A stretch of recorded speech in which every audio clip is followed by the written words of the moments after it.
لوگ دوسروں کو خوش رکھنے کے لیے کوشش میں مصروف رہتے ہیں۔ وہ تنہا رہ جاتے ہیں کیونکہ وہ اپنی خوشی کو نظر انداز کر دیتے ہیں۔ وقت اگر آپ پر عطا کر دے تو ان کی ٹانگوں کو مت بھولیے گا جن پر آپ چلتے رہے ہیں۔ اپنے ڈاکٹر، وکیل، اس شخص کو کبھی دھوکہ نہ دیں جس کو آپ نے کبھی اپنا راز بتایا ہو۔ اگر آپ کسی کام کو بہتر طریقے سے سر انجام دینا چاہتے ہو تو آپ وہ کام خود کریں۔ وہ تعلیم جو انسان کے اندر سے شرم و حیا ختم کر دے، وہ تعلیم ایک فتنہ ہے۔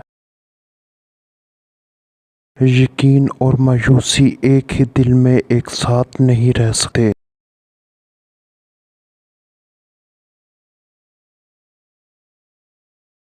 کامیاب لوگ تنہائی پسند ہوتے ہیں۔ تنہائی میں آپ کو بڑے کام کرنے کی سوچ ملتی ہے۔